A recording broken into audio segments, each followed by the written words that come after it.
Ada saja. Selalu begitu. Justru sebaliknya, pernikahan itu di awal-awalnya justru kebahagiaan, gitu kan? Cuma memang begini, ada dua faktor yang menjadi penyebab tadi munculnya ketidakbahagiaan di tahun-tahun pertama pernikahan, ya, atau misalnya susahnya dianggap pendapatan. Karena dua hal faktor. Yang pertama, ini yang umum, mereka memulai pernikahan dengan dosa. Pacaran dulu sebelum nikah, zina dulu, hamil di luar nikah dulu, lalu kemudian mau setelah akad nikah bahagia tiba-tiba. Ini ada dosa dilakukan, pelanggaran. Seperti gini, kita mau melamar di satu perusahaan nih. Ini perusahaan A, kita mau lamar nih. Kita sudah tahu gajinya besar, di sana nanti akan bisa memenuhi kebutuhan kita. Tapi sebelum kita masuk, kita udah mencoreng namanya perusahaan itu.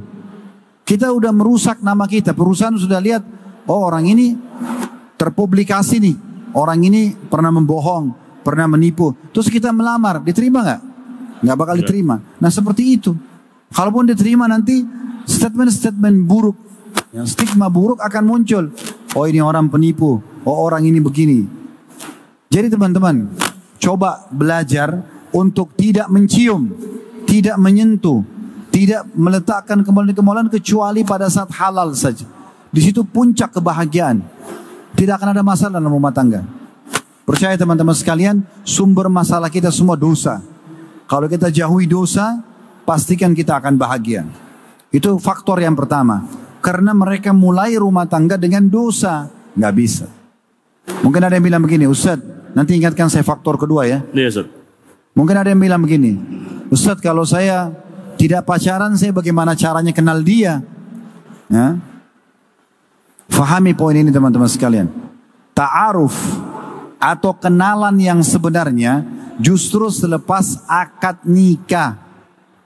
Pacaran itu semuanya manipulasi, penipuan. Pada saat orang pacaran, itu menipu sebenarnya. Karena dia coba berpenampilan yang bagus terus, bertutur kata bagus yang terus, memaafkan terus. Kan begitu-begitu poinnya. Setelah menikah baru ketahuan berapa banyak orang pacaran 10 tahun, 2 bulan nikah cerai. Jadi statement yang mengatakan, oh saya kalau tidak pacaran saya tidak kenal dia. Kenal dari mana? Justru setelah akad nikah, sampai salah satunya meninggal, itu ta'arufnya sedang berjalan. Kita lagi saling kenal satu sama yang lain. Pernah lihat gak? Ada kakek-kakek sama nenek-nenek sudah lama berumah tangga masih bertengkar. Pernah lihat gak? Hah? Kenapa? Karena masih ta'aruf itu. Itu masih proses kenalan. Karena yang satu karakternya keras, yang satu minta pasangannya berubah. Tapi karena tidak mau berubah, jadi ribut. Itu konsep ta'aruf. Jangan heran setelah 10 tahun berumah tangga, misal kita jalan nih, tinggal di Jakarta suami istri. Satu waktu kita pergi misalnya ke Medan. Tiba di Medan atau tiba di Makassar misalnya. Terus tiba-tiba pasangan kita mengatakan, ini restoran kesukaan saya nih.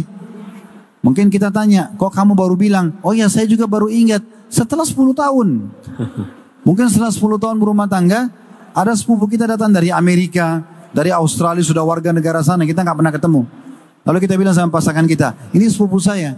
Mungkin dia bilang, kok baru bilang? Kita akan bilang, saya juga baru ketemu. Itu biasa terjadi.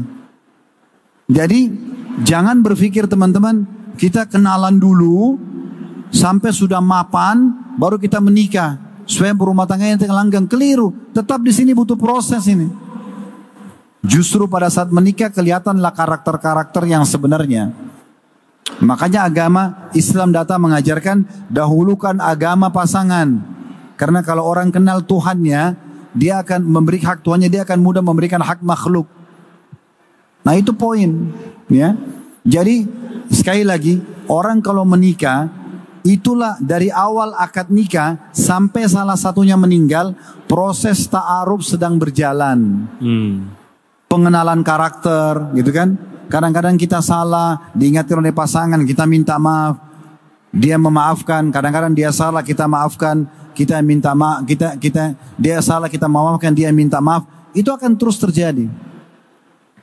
Adaptasi, dia dari suku A, kita dari suku B, adaptasi keluarga, kenalan sama ipar, kenalan sama mertua, keluarga dengan keluarga, kita pindah lingkungan, adaptasi lagi dengan lingkungan, ada anak, adaptasi dengan anak, itu begitu. Jadi sebenarnya begitu akad nikah sampai salah satu meninggal, itu proses ta'aruf sedang berjalan. Nah, di sini saya tambahkan poin juga, bagi yang sudah berumah tangga, bagaimana caranya supaya saya bisa bahagia? Poinnya sederhana. Saya bahasakan sama istri saya pada saat nikah, saya sama kamu ini ibarat pegawai. Saya pegawai, kamu juga pegawai. Di satu perusahaan namanya rumah tangga. Rumah tangga ini ada pemiliknya, ada ownernya. Itu adalah Allah Subhanahu wa ta'ala. Saya jalankan apa yang ditugaskan kepada saya, diwajibkan kepada saya, kamu juga jalankan sesuai yang ditugaskan kepadamu, maka kita sama-sama akan dapat gaji nanti, dapat pahala. Dan sumber kebahagiaan setelah menikah, kalau menjadikan Islam sebagai rujukannya. Bukan ego, bukan hati nurani, tidak. Kalau salah satu lagi cekcok nih, gimana caranya? Kembali kepada Islam. Yang Islam anggap benar, berarti dia benar. Selesai itu patokannya. Yang salah minta maaf, yang benar memaafkan. Selalu buka lembaran baru. Nah seperti itu. Baik, itu faktor pertama yang paling banyak membuat rumah tangga di awal pernikahan, bahkan mungkin sampai akhir pernikahan, tidak ada kebahagiaan. Karena memulainya dengan kemaksiatan. Yang kedua, memang tidak menerapkan Islam, tidak menerapkan panduan Islam dalam rumah tangganya. Yang dijadikan tolok ukur film barat, rumah tangganya orang barat, ceritanya tentang perselingkuhan, ceritanya tentang masalah menipu pasangan, ceritanya tentang KDRT, kekerasan dalam rumah tangga, itu perceraian. Jadi susah. Coba kalau antum jadikan patokan panduannya rumah tangga Rasulullah, rumah tangga Abu Bakar, rumah tangga Umar, rumah tangga orang-orang saleh, pasti juga antum akan bahagia. Tidak ada ceritanya itu 5 tahun pertama, terus kemudian setelah itu baru bahagia enggak? Dari hari pertama antum bisa bahagia, selama tidak memulai pernikahan dengan kemaksiatan. Dan yang kedua adalah jadikan Islam sebagai panduan dalam rumah tangga, aman. Masya Allah. Ustaz, ini kita udah mulai masuk ke inti sebetulnya gimana sih mendapatkan kebahagiaan di dalam sebuah rumah tangga, Ustaz. Karena seringkali juga kebahagiaan ini selalu disandingkan dengan kebutuhan yang tercukupi, rezeki yang berlimpah. Sedangkan mungkin ada sudut pandang lain yang sebetulnya secara kebahagiaan dalam rumah tangga itu lebih dari itu, Ustaz. Mungkin boleh dijelaskan, Ustaz, bahagia dengan rumah tangga ini sebetulnya seperti apa, Ustaz? Tafadhol, Ustaz. Jangan pernah kurung sekali lagi. Istilah bahagia itu dengan finansial. Kalau antum patokannya bahagia itu adalah kalau saya punya uang banyak, kalau saya punya mobil mewah, saya punya rumah mewah, saya bahagia, ini keliru. Karena berapa banyak orang yang rumahnya gubuk, mungkin jalan kaki, transportasi umum bahagia. Berapa banyak orang yang kaya, tapi tidak bahagia. Saya temukan banyak sekali jemaah kita, kasus-kasus lapangan masalah rumah tangga. Mereka kaya raya, tapi rumah tangganya 2-3 bulan cerai. 1 tahun cerai. Tidak ada yang kurang. Mobil mewah, rumahnya di komplek paling lux, pekerjaannya luar biasa. Bahkan suami istri karir lagi dua-duanya. Cerai. Karena bukan finansial. Bukan. Kebahagiaan bukan di situ teman-teman sekalian. Tapi ketenangan jiwa yang didapatkan dari apa? Keikhlasan antum dalam menjalankan rumah tangga. Itu pertama. Bagaimana kita memang menjalankan ini karena ini adalah perintah agama. Siapapun di sini yang menikah atau yang akan menikah, ya, yang sudah menikah atau yang akan menikah, kalau dulu niatnya menikah karena disuruh oleh orang tua, atau karena hanya suka, atau karena faktor umur, atau karena misalnya nggak enak sama teman-teman karena teman-teman semua sudah menikah, detik ini di ruangan ini ubah niatnya. Ya nanti masih gadis dan bujang mau menikah, jangan pernah ini niatnya. Jangan niat karena suruhan orang tua, jangan karena suka, jangan karena faktor ekonomi, jangan karena faktor politik, karena keamanan, jangan karena misalnya faktor umur, nggak ada. Faktor cuma satu, karena ini adalah ibadah. Karena ini adalah ibadah. Karena kata Nabi SAW, an-nikahu sunnati, wa man ragiban sunnati falaysa minni. Nikah adalah sunnahku dan siapa yang menolak sunnahku bukan dari golonganku. Jadi niatkan karena ingin menjalankan sunnah. Dan semua orang yang menjalankan sunnah, sunnah itu mudah dan murah. Kalau sesuai dengan sunnah, mudah dan murah. Coba kalau orang meninggal, ikuti sunnah. 2 lembar kain kafan, masukkan ke kuburan, gundukan tanah, selesai. Coba kalau tidak ikuti sunnah, macam-macam. Lawan sunnah itu akan berat dan mahal.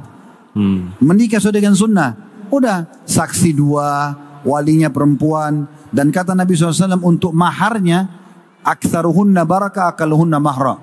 Wanita yang paling banyak berkahnya yang paling sederhana maharnya. Berarti kan makin sederhana. Dan kata Nabi SAW kepada Jabir, aulim walau bisyad, iklankan pernikahanmu walaupun dengan seekor domba. Domba 2-3 juta dapat, gitu kan? Udah bisa kita rayakan pernikahan itu. Jadi kalau ikuti sunnah itu mudah dan murah. Begitulah Islam mudah itu. Jadi yang pertama, kalau mau bahagia rumah tangganya, maka yang harus dilalui adalah keikhlasan itu dulu. Lakukan pernikahan karena Allah SWT. Yang kedua teman-teman sekalian, ini saya ulangi poin tadi. Jadikan Islam sebagai rujukan utama rumah tangga. Kalau suami punya pendapat, istri punya pendapat, kembalikan kedua pendapat ini kepada Allah dan Rasulnya. Ya. Farudduhu ilallahi wa rasuli, kata Allah dalam Al-Quran. Kembalikan kepada Allah dan Rasulnya. Sehingga yang menilai nanti Islam yang benar pendapat suami atau pendapat istri. Islam mengatakan suami yang benar. Suami memaafkan istrinya, istri minta maaf. Pegangi Islam itu. Ini harus Islam. Nggak bisa enggak. Yang ketiga, jauhi semua pelanggaran agama dalam rumah tangga. Jangan buka pintu maksiat. Jangan nonton film porno dalam rumah tangga. Suami istri sama-sama lalu nonton film porno. Laki-laki lihat aurat perempuan selain istrinya. Istrinya lihat aurat laki-laki selain suaminya. Pada saat mereka biologis, yang dibayangkan yang di film. Gimana caranya? Ini zalim kepada pasangan. Nggak boleh. Jangan teman-teman sekalian buka pintu-pintu maksiat. Gosipin orang, manipulasi data. Ya. Tapi buka pintu-pintu ketaatan. Menuntut ilmu, bakti sama orang tua, ya, mencari rezeki halal. Yang keempat, jangan pernah libatkan orang ketiga kecuali ahlinya. Jangan pernah libatkan orang ketiga kecuali ahlinya. Ahlinya siapa? Ahli agama, ustadz atau ustazah. Kalau punya permasalahan agama, tanya kepada pakar agama. Jangan konsultasi sama teman-teman, nggak paham agama. Dia punya masalah sama pasangannya, yang diajak ngobrol satu kantor temannya semua. Menurut kau bagaimana? Menurut kau bagaimana? Menurut kau bagaimana? Mungkin mereka jauh dari agama, tidak paham. Oh, menurut aku cerai saja. Oh, menurut aku tonjok saja. Oh, menurut aku cuekin aja. Kan begitu orang bisa kasih pendapat. Tidak boleh teman-teman. Termasuk dalam hal ini, jangan bicara sama orang gagal rumah tangga. Nggak boleh bicara sama janda, sama duda dalam khusus rumah tangga, nggak bisa. Karena mereka gagal. Kecuali yang cerai meninggal ya. Janda karena suaminya meninggal, duda karena istri meninggal itu lain. Tapi kalau cerai ini nggak boleh jadi rujukan. Karena mereka sendiri gagal. Cari orang yang berhasil. Ada pernah kasus rumah tangga sampai bercerai gara-gara si istri ini selalu konsultasi kalau punya masalah sama suaminya dengan adiknya yang masih gadis. Jadi kacau semuanya. Karena adiknya masih gadis ini akan kasih pendapat yang salah. Dan ingat, pada orang ketiga ini pun ustadz dan ustazah hanya konsultasi, bukan curhat. Sama kalau ke dokter, konsultasi, bukan curhat. Konsultasi itu gimana? saya semalam ucapkan dalam kondisi marah cerai pada istri saya. Jatuh nggak tolaknya? Itu konsultasi. Kalau curhat, Ustaz, saya cerita dulu ya. Seminggu yang lalu saya bertengkar sama istri saya, terus baikan lagi, terus ribut lagi, terus saya ucapin cerai. Ini curhat namanya. Nggak perlu. Terus saya curhat sama siapa, Ustaz? Sama pemilik langit dan bumi ini, sama Allah. Wudu, sholat, tuangkan semua. Ya Allah, kalau permasalahan rumah tangga saya ini disebabkan dosa saya, maafkan saya. Kalau kena pasangan saya, maafkan dia. Satukan kami di atas kebahagiaan. Nah gitu. Yang terakhir, yang kelima, selalu berdoa. Rabbana hablana min azwajina wa dhurriyyatina qurrata a'yun waj'alna lil muttaqina imama. Bagi yang belum menikah baca ini, yang sudah menikah baca ini, bagi yang sudah punya anak juga baca ini. Ya Allah, jadikanlah pasangan-pasangan hidup kami, anak keturunan kami, penyejuk mata kami, dan jadikanlah kami pemimpin orang-orang yang beriman. Ini artinya kita minta agar mereka selalu menyenangkan kita. Nah, seperti itu. Masya Allah. Nah, ini mungkin ada tips, Ustaz, dari antum. Mungkin untuk para ikhwan juga yang dari tadi udah mulai, yang jomblo-jomblo udah mulai tergerak, wah harus segera menikah nih. Yang akhwat juga seperti itu. Ada nggak, Ustaz, tips dari antum untuk para ikhwan juga para akhwat, bagaimana tips mencari pasangan, Ustaz, yang agar mereka ini bisa mendapatkan kebahagiaan itu tadi, bisa sama-sama membangun kebahagiaan itu tadi sampai dengan kebahagiaan di surga kelak, Ustaz. Tafadhol, Ustaz. Dalam hal ini ya, dalam pertanyaan ini kita dahulukan agama, calon pasangan. Karena Nabi SAW bersabda kepada para laki-laki, tunkahul mar'atu li arba'ah. Wanita umumnya dinikahi karena 4 hal. Li jamaliha karena kecantikannya, wali hasabiha karena keturunannya, wali maliha karena hartanya, wali diniha karena agamanya, fadfar bidzatid din taribat yadak. Dahulukan yang beragama, hidupmu akan tenang. Berarti agama dulu. Di mana tempatnya? Di majelis ta'lim dan masjid. Itu tempatnya mereka. Kemudian juga bagi perempuan sama. Sabda Nabi SAW kepada seluruh wanita muslimah dan walinya ayahnya. Idza ja'akum man tardawna dina wa khuluquhu fazawwijuh. Kalau datang kepada kalian yang kalian ridhoi agama dan akhlaknya, terima lamarannya. Wahai para wanita, datang laki-laki yang kalian lihat baik akhlaknya dan agamanya, terima. Illam taf'alu takum fitnatun fasadun kabir. Kalau kalian tidak lakukan akan terjadi kerusakan di muka bumi. Kata para ulama hadis, kerusakannya adalah perceraian atau KDRT, kekerasan dalam rumah tangga, itu akan terjadi. Jadi tolongnya agama dulu. Ikhwan yang masih bujang, akhwat yang masih yang masih gadis, mau nikah, dahulukan agama calon pasangan. Itu dulu. Nanti dilengkapkan dengan konsep-konsep yang lain. Ya. Jadi yang pertama agamanya, yang kedua nazar syar'i. Melihat sesuatu dari fisik calon pasangan yang menarik buat kita. Dan Islam membolehkan wajah dan telapak tangan. Wajah mewakili kepala sampai ke perut, telapak tangan mewakili ke perut sampai ke kaki. Cukup. Enggak usah bilang saya mau lihat rambutnya akhwat, suruh buka jilbabnya, mau lihat lehernya, mau lihat dadanya, ini semua omong kosong. Syaitan, enggak boleh diikutin. Nazar syar'i. Kata Nabi SAW, lihatlah sesuatu yang menarik dari calon pasanganmu. Ya. Lah, perempuan juga begitu, dia lihat yang calon yang paling dia fokus adalah ke wajahnya, karena yang sering interaksi wajah, gitu kan. Baru kemudian datang setelah itu fisiknya. Yang jelas kita nazar syar'i, dan ingat nazar syar'i nggak boleh berdua-duaan, nggak boleh khalwat. Kata Nabi SAW, kalau laki-laki dan perempuan berdua, yang ketiganya syaitan, harus ada walinya si wanita, ya. Atau ditemani sama orang keluarganya dan rame-rame. Yang ketiga, kenali keluarganya. Sebenarnya teman-teman sekalian, dalam satu hari antum sudah bisa ambil keputusan, ini orang layak nikah sama saya atau tidak. Satu hari, nggak butuh lama-lama. Asal sudah lihat agamanya oke. Ya, kemudian yang kedua, yang saya lihat dari fisiknya, paraswanya fisik ini sudah cocok buat saya. Dan yang ketiga, kita dahulukan melihat keluarganya.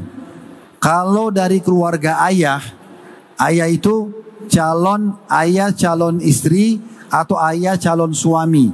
Ini akan menurunkan fisik kepada anak cucu kita. Makanya pernah ada sahabat, dia sama istrinya berkulit, seingat saya agak terang ya, mungkin putih, anaknya lahir berbeda kulitnya. Suaminya keluh kepada Nabi, ya Rasulullah, ini gimana nih? Ini seakan-akan beliau bilang, saya begini, istri saya begini, kok yang keluar ini? Maka Nabi SAW tanya, kamu punya unta nggak di rumah? Dia bilang ada ya Rasulullah. Baik, jantan sama betina. Warnanya apa? Coklat muda.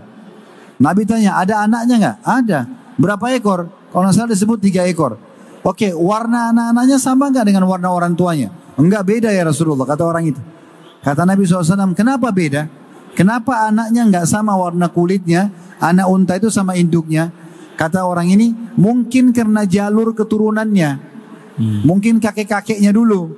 Kata Nabi SAW, anakmu ini seperti itu. Pernah lihat nggak suami istri, anaknya lahir beda sekali sama muka ayahnya, muka ibunya. Nggak usah curiga, wah ini istri saya selingkuh nih. Enggak, bukan begitu. Ya. Jadi memang anak ada jalur keturunan. Makanya melihat ayah calon pasangan secara fisik dan keluarganya secara umum, itu sebenarnya seperti kita sudah melihat, oh keturunan saya nanti akan seperti itu. Kalau dari jalur ibu, ibu calon istri atau ibu calon suami, itu adalah karakter. Karakter umum. Oh ini keluarga berpendidikan. Oh ini keluarga dikenal keluarga baik di masyarakat. Sudah cukup. Yang keempat, tanyakan kebiasaannya dia. Boleh kita bertanya. Tanpa khalwat berduaan ya. Tanya. Yang paling gampang pertanyaan itu, kalau lagi weekend, lagi Sabtu Ahad, ngapain aja? Apa aktivitasnya? Oh saya biasa ke karaoke. Saya biasa ke diskotik. Saya mabuk-mabukan sama teman saya. Atau dia bilang, oh saya punya ibu yang tua, saya bakti di rumah. Oh saya kalau Sabtu Ahad saya padatin, karena Senin sampai Jumat saya kerja, Sabtu Ahad saya menuntut ilmu. Kan sudah bisa dinilai. Ya. Jadi agamanya, kemudian lihat fisik yang menarik, cuma boleh wajah dan telapak tangan, kenali keluarganya, ibu dan ayah, untuk keturunan fisik anak-anak nanti, dan karakter umumnya. Kemudian yang keempat, itu baru kita menanyakan tentang dia, pekerjaannya, kebiasaan dia, itu aja yang ditanyain. Sudah ini berkumpul, tinggal yang kelima istikharah. Saya melihat teman-teman 1 hari ini, 1 hari cukup. Udah bisa kita ambil kesimpulan, saya nikah atau tidak. Para sahabat Nabi Ridwanullahi alaihim, mereka itu lihat hari ini perempuan yang mereka suka, malamnya sudah jadi suami istri. Nggak ada itu nunggu gedung ini, tunggu bulan itu, tunggu ini dan segala macam, nggak ada. Karena mereka anggap menikah adalah ibadah. Pernah dengar wanita yang menawarkan diri kepada Nabi SAW di masjid kan? Al-muhiba nafsah, silakan begitu. Dia datang mengatakan, ya Rasulullah, saya mau hibahkan diri saya. Maksudnya kalau anda mau nikahi saya silakan. Ternyata Nabi SAW waktu lihat perempuan itu dengan serius, beliau tidak tertarik. Karena ini hak laki-laki untuk melihat. Oh kurang tertarik. Nabi nggak ada hajat. Maka Nabi tawarkan kepada jemaah di masjid. Ada nggak yang mau nikahi wanita ini? Ada satu sahabat angkat tangan. Ini sahabat miskinnya luar biasa. Secara harta, secara finansial nggak ada. Maka Nabi bilang, waktu dia bilang, saya Rasulullah. Kata Nabi, apa yang kau miliki dari harta bisa kau jadikan sebagai mahar? Orang ini bilang, saya nggak punya. Miskin, tapi saya mau nikah. Nggak punya apa-apa. Apa kata Nabi? Iltamis walau khataman min hadid. Coba keluar, cari cincin tapi dari besi, bukan perak. Artinya kalau kau temukan besi di luar, dibengkokin jadikan kayak cincin, jadikan mahar. Dia keluar, dia masuk lagi, nggak dapat ya Rasulullah. Nggak ada apa-apa. Yang bisa jadi mahar nggak ada. Apa kata Nabi? Kau punya ayat-ayat Al-Quran? Dia bilang ada. Kata Nabi SAW, saya nikahkan kau dan ayat itu sebagai maharnya. Begitu mudahnya, boleh menikah dengan mahar. Jadi begitu saja, dimudahkan, jangan dipersulit. Ya. Masya Allah. Tapi Ustaz, Ini udah dapat tips tuh ya dari Ustadz, berarti harusnya yang ikhwan-ikhwan di sini udah nggak perlu nunggu lama-lama lagi ya Ustadz ya. Iya. Ustadz, mungkin ini kita coba kembangkan dengan saya berbagi dulu. Ada satu dosen kami dulu di Madinah, waktu saya tingkat 3 kuliah di Fakultas Dakwah di Madinah. Beliau ngajar materi tarikh dakwah, sejarah tentang dakwah, nabi-nabi, sejarah dakwah mereka gitu. Terus beliau cerita tentang pengalaman melihat negara-negara Islam yang pernah didatangi. Subhanallah, dia sebut Indonesia. Kebetulan kami di kelas waktu itu ada 3 orang kalau salah orang Indonesia, termasuk saya. Kemudian dia mengatakan, yang paling baik negara yang pernah saya datangi Indonesia, karena di Indonesia mudah sekali menikah. Dia bilang gitu. Sehingga pintu dosa tertutup. Pernikahan mudah, pernikahan murah. Begitu bahasa. Masya Allah. Dan ternyata ini benar teman-teman sekalian. Bukankah antum menikah di Indonesia dengan perangkat alat sholat? Quran, cincin 5 gram. Saya waktu ke Jordan kemarin, bukan kemarin maksudnya ini waktu lalu ya. Kisah ini sebelum pandemi mungkin 2-3 tahun. Saya bawa jemaah umrah plus Aqsa dengan Uhud Tour. Pas tiba di Jordan, kami ke kota Petra, 7 keajaiban dunia, melihat peninggalan suku Nabatian di sana. Pada saat itu saya lihat ada satu anak muda dari Jordan, kerjanya dia kebetulan punya kuda, dia sewain kudanya. Bayarnya itu 5 dinar, sekitar $7 bayarnya. Kita jalan dari pintu gerbang menuju ke pintu jalan jalur menuju ke kota Petranya, tidak terlalu jauh sebenarnya. Saya negosiasi untuk kelilingi semua Petra, bayar berapa? Waktu itu kalau nggak salah dia minta $70. Lumayan kalau uang kita sih ya. Mungkin sekitar waktu itu masih 800-900 ribu rupiah. Keliling naik kuda setengah jam. Sementara saya bayar, saya dengan satu jamaah, kami keliling, saya sempat ngomong sama dia. Kamu sudah menikah? Dia bilang belum, saya bujang. Kata yang pegang kuda, yang punya kuda ini. Saya tanya kenapa nggak menikah? Dia bilang pernikahan di negara kami mahal sekali. Saya bilang seperti apa mahalnya? Saya ingin tahu gitu. Terus dia bilang, orang yang seperti saya cuma punya kuda ini. Kalau ada orang turis yang datang sewa, saya hidup. Kalau enggak, saya enggak punya pendapatan lain. Cuman kuda ini saja. Dia bilang orang seperti saya, itu minimal harus menyiapkan kurang lebih 70 ribu atau 75 ribu dinar. Sekitar 100 ribu US. Sekarang ini 150 juta rupiah. Itu orang yang paling miskin di Jordan untuk menikah. 150 juta ini mungkin sudah pernikahan pejabat kita gitu. Ya. Antum bisa menikah, datang ke satu perkampungan, datang ke pesantren, imam masjid, saya muslim, saya mau nikah, saya cuma punya uang sekian, bisa dimudahkan. Gitu kan? Jadi jangan persulit pernikahan itu. Dan juga sekaligus saya ingatkan bagi bapak-bapak yang hadir di sini, punya anak bujang, punya anak gadis, nikahkan mereka. Jangan hubungkan antara prestasi dunia, mereka harus sarjana dulu, mereka harus kerja dulu baru menikah. Karena fitnah di luar sana sangat besar. Apa susahnya kita menambah satu piring untuk anak mantu kita di rumah, tapi anak kita aman dibandingkan kita biarkan dia bebas bergaul di luar sana, sehingga kita pun sebagai orang tua menanggung dosanya. Baik Ustaz, mungkin kita sambil kembangkan lewat pertanyaan ya Ustaz ya. Ini untuk teman-teman yang di sini, boleh jika ada yang ingin bertanya ditulis di kertas, bisa diserahkan ke teman-teman panitia nanti agar bisa kita bacakan.